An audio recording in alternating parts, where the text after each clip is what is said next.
Palsy Telethon, Steve Sles with Marjorie. Margolies. Margolie. Got it. VTR 113.75, air 125.75, take one.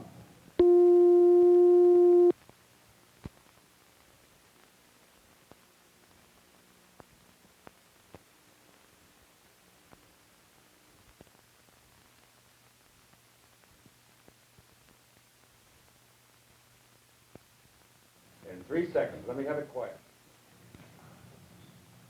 With us today is a young man who is truly remarkable. Although born with cerebral palsy, he has pursued an art career and achieved tremendous success despite his inability to use his hands. He's received his BA from Swarthmore College. He is listed in... I'm sorry, can we take that again? Yeah, sure. I just... Keep it rolling, Tim.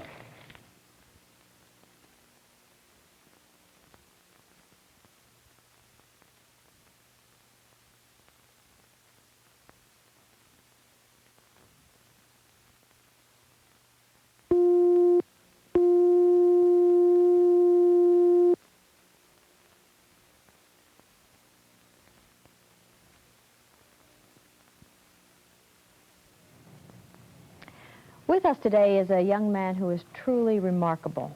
Although born with cerebral palsy, he has pursued an art career and achieved tremendous success despite his inability to use his hands. He received his BA from Swarthmore College.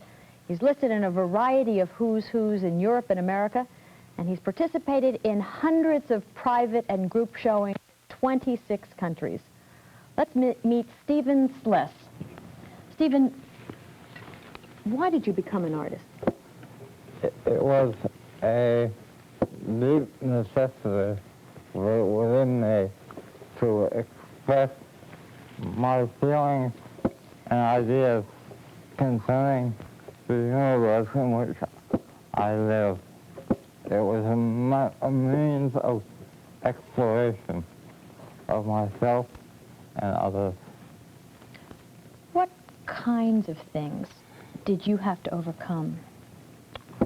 I had to deal with an inferiority complex, which is very natural for a handicapped person to have.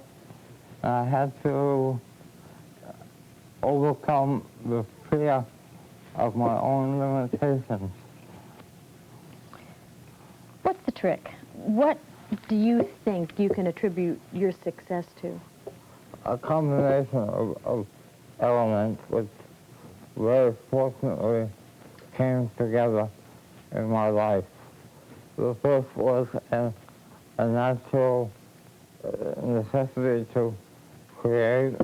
The second was the willingness of my parents to help me gain a physical and cultural education to the very best of their ability. Of course, also, there was my own desire to learn. I had a deep need to learn everything I could in life. I think the things that say it all are your works. Why don't we take a look at them, and how about if you just tell us a little bit about each one as we see it? The first work is a graphic ink work. It's a garden fantasy.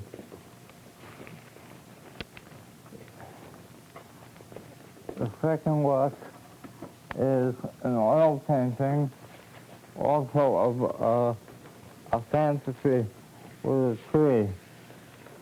The third work is a study, a psychological study of man, part of the long series. The fourth work is a landscape I did, inspired by the Spanish landscape. The next work I did is an oil work painted in Cannes. You received a lot of inspiration in Spain, didn't you? Yeah. Stephen, who was 34, met a lovely woman whose name is Tanya and got married this past October. Okay. I see the smile on your face. The next thing that you're going to see is something that's really quite remarkable, and Stephen is going to show us how he paints. So why don't we get to that?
I could watch this forever.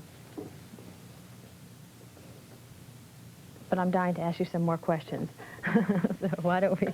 Here, can I help you? Good. Terrific. Okay. Sensational. If you had something to say to the people who are watching who are handicapped, what would it be?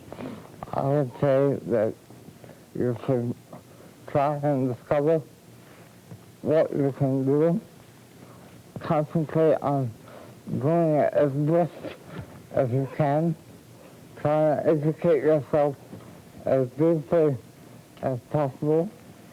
Don't give in to a feeling of inferiority, but understand that every human being is a beautiful person, and that within you yourself exists a deep treasure, your own beauty, and that everybody who is sensitive in life will come to understand and love you as you are. Thank you. What Stephen says is incredibly well written in poetry. He's written in 3 languages, right? Yeah. And let me read something to you. He gave me a choice of things to read, and I picked something that I thought you would enjoy very much. It goes. You who strive for the impossible, you who conform with the rest, come hear my song of the future. There is no rest. Your love is a simple song, a melody, fanciful bliss. We must embrace reality and rejoice, and therefore there is no rest. We are the architects of the future. We are the makers of men. We must learn to love. If not us, who then? When Stephen was a young child, United Cerebral Palsy did not have programs which could help him. Today, there are programs encouraging and training the cerebral palsied in art as well as many other creative areas. For example, a group of young adults at the United Cerebral Palsy of New York City Center will have a showing of their works at the Manufacturers Hanover Trust Bank at 401 Madison Avenue. You're all invited, of course. It will run from February 14th through the 28th. But their training cannot continue. It can only continue if United Cerebral Palsy has the funds to keep it going. Please help to give the other Stephens a chance. Make your pledge now. Thanks a lot.